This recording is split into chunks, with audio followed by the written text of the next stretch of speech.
The first scream didn't sound like a scream at all. It was a thin, trembling thread of sound, the kind someone makes when they're trying very hard not to cry.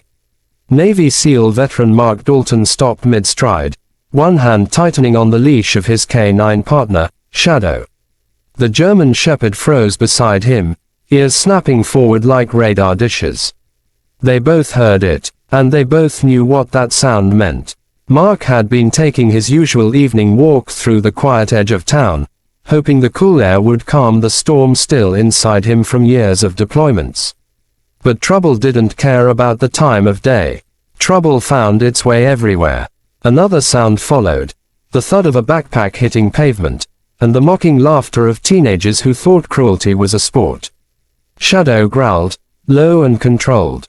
"Easy, boy," Mark whispered, although his own pulse wasn't exactly calm.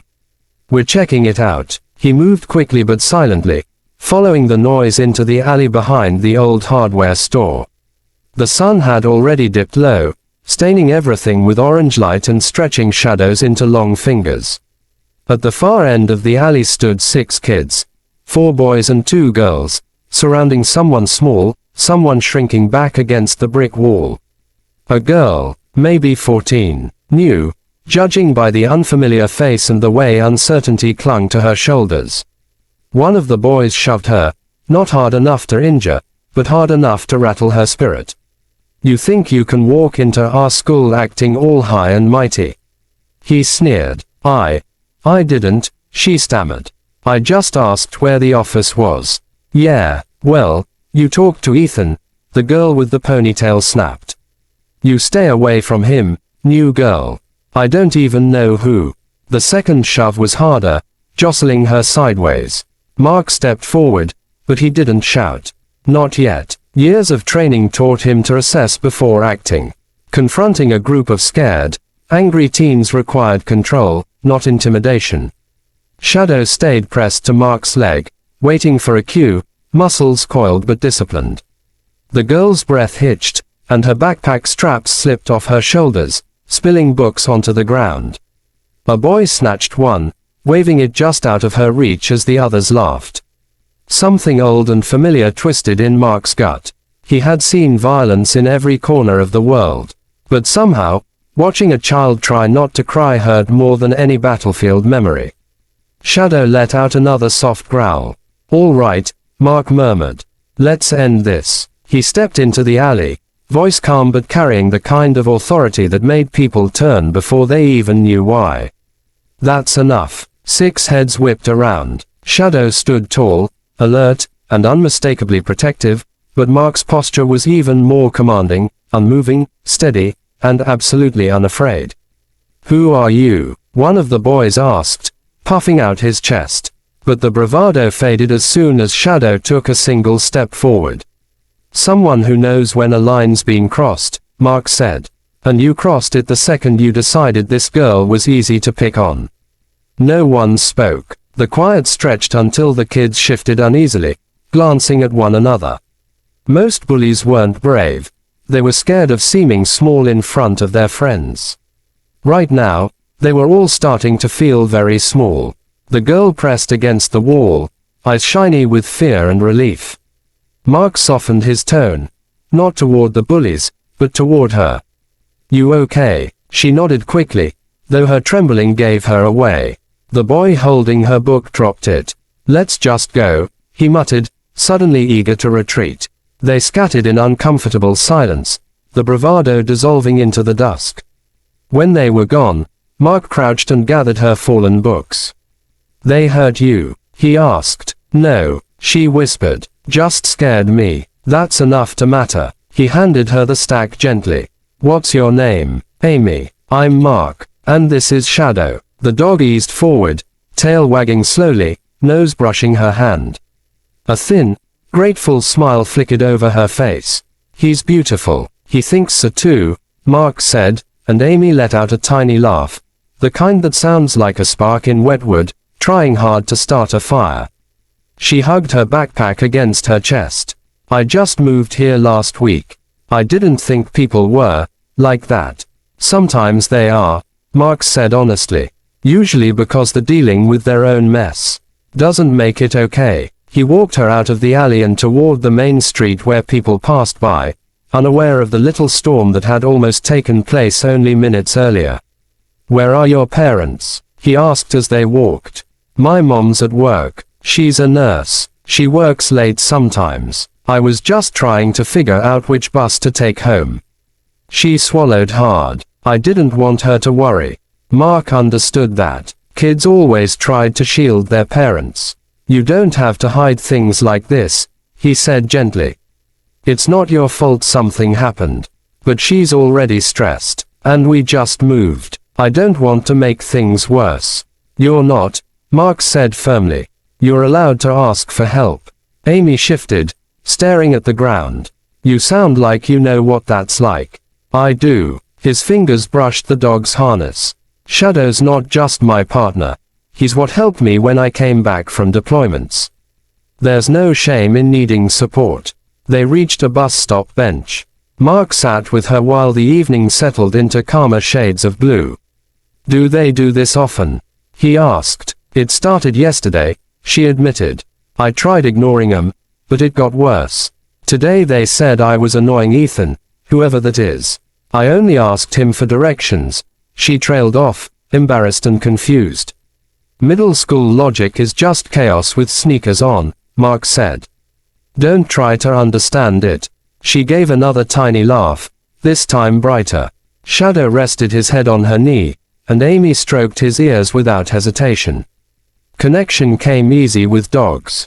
They didn't judge. They didn't mock. They didn't abandon. "You know," Mark said, "I could talk to your principal.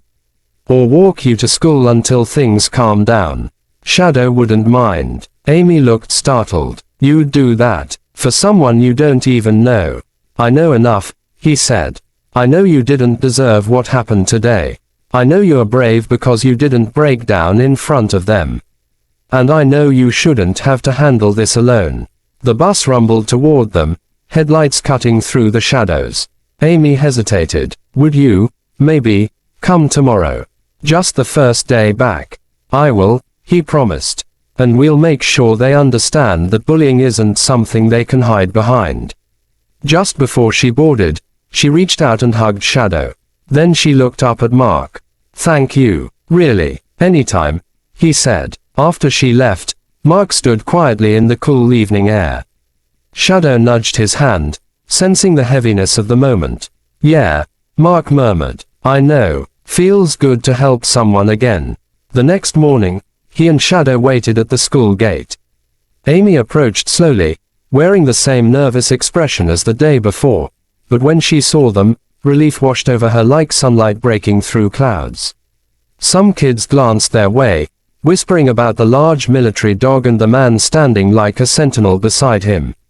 A few of the bullies from yesterday noticed too, their expressions tightening with recognition, and just a touch of shame.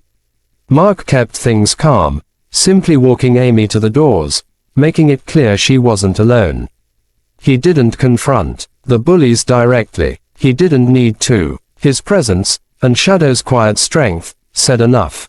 Inside the office, Mark asked to speak with the guidance counselor. He didn't raise his voice or point fingers. He simply explained what he'd witnessed and emphasized that Amy deserved to feel safe.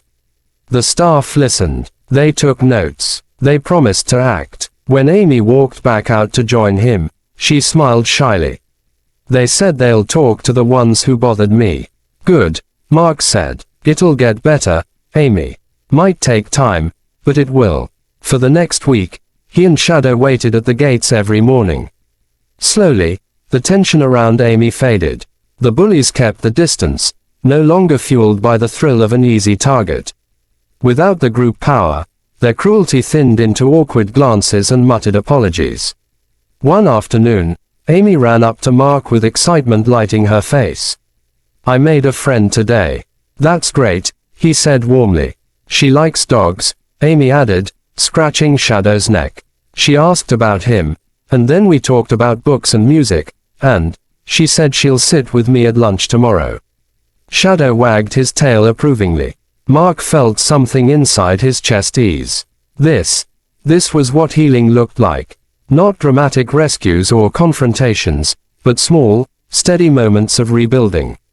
Over time, the need for Mark's presence lessened. Amy grew confident. Her circle of friends widened.